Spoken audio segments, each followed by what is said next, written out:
मैं सबसे पहले तो मंच के जरिए महाराजा वीरेंद्र विक्रम देव शाहदेव जी को और महारानी ऐश्वर्या राय लक्ष्मी जी को, ऐश्वर्या राज लक्ष्मी जी को और राजकुमार निकेश को श्रद्धांजलि देता हूँ।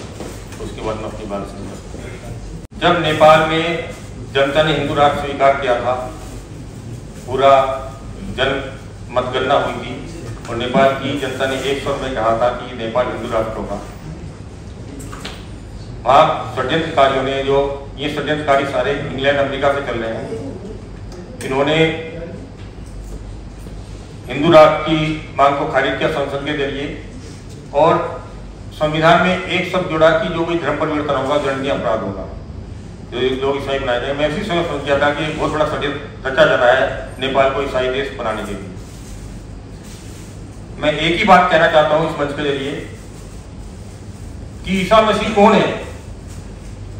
उसके हाथ पैर में कील ठोककर जो यरूशलेम के महाराजा ने उसको सजा दी थी, वो एक राजदंड था। वो ये नहीं कि चलते फिरते व्यक्ति को पकड़ लिया और उसको सूली पर लटका दिया। बाकायदा न्याय प्रक्रिया चली।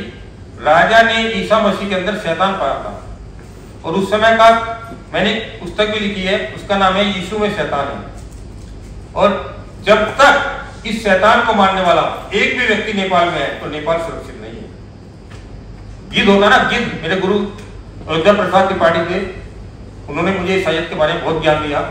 इनकी बाइबल में लिखा है जो सूर्य को पूजते हैं, चंद्रमा को पूजते हैं, देवी देवताओं को पूजते हैं, उनको तुम ईसाई पत्थरों से मार दो। ये बाइबल में लिखा है। आज की तारीख में बाइबल की हाथ में जरूरत नहीं है, आपके हाथ में मोबाइल है, उसमें बाइबल व्यवस्था विवरण अध्याय की आयत 12 पढ़ लीजिए। वो कहती है कि जिस भूमि को तुम ईसाई जीतते हो, उस भूमि पर यदि कोई स्त्री पुरुष ऐसा पाया जाए जिसने सूर्य को पूजा है, चंद्रमा को पूजा है, देवी देवता पूजा है, तो उनको तुम ईसाई पत्थरों से मार दो। ऐसे ही बाइबल की व्यवस्था विवरण अध्याय की आयत 12:2-5 में लिखा है कि जो भूमि तुम्हारे परमेश्वर यहोवा ने तुम्हें दी है, उस भूमि पर तुम जब तक जीवित रहो मेरे इन आदेशों का पालन करना। उस भूमि के रहने वाले लोग ऊंचे ऊंचे पहाड़ों पर, टीलों पर, हरे भरे वृक्ष के तले जितने स्थानों पर देवी देवताओं को पूजते हैं, उनको तुम ईसाई पूरी रीति से नष्ट करना।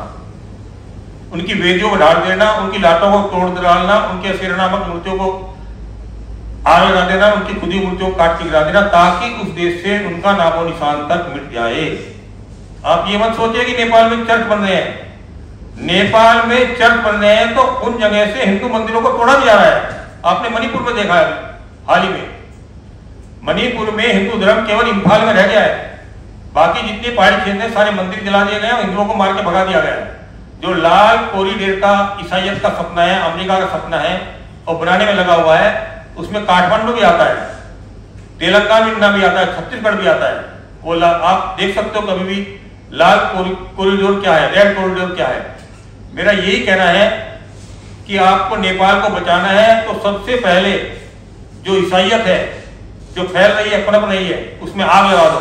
ये शैतान के घर है, ये कोई चर्च नहीं है, ये तो शैतान की पूजा होती है। और शैतान जहां भी रहेगा वहां धर्म का विनाश करेगा। हिरण्यकश्यप था, वो कभी नहीं कहता था कि, वो कहता था मैं ही भगवान हूं, किंतु भगवान की सत्ता अनंत है। उसके घर में प्रहलाद को पैदा कर दिया।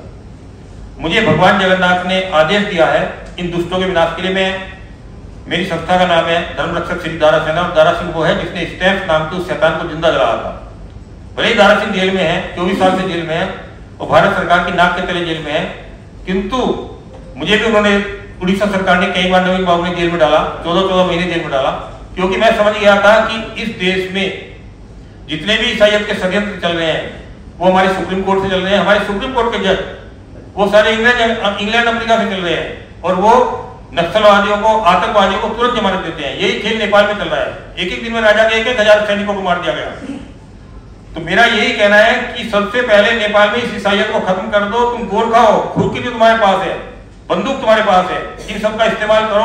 और शैतान को पूजने वाला, ईसाईयत को पूजने वाला यदि एक भी व्यक्ति नेपाल में जिंदा है तो नेपाल सुरक्षित नहीं है। भारत माता की जय। जय नेपाल।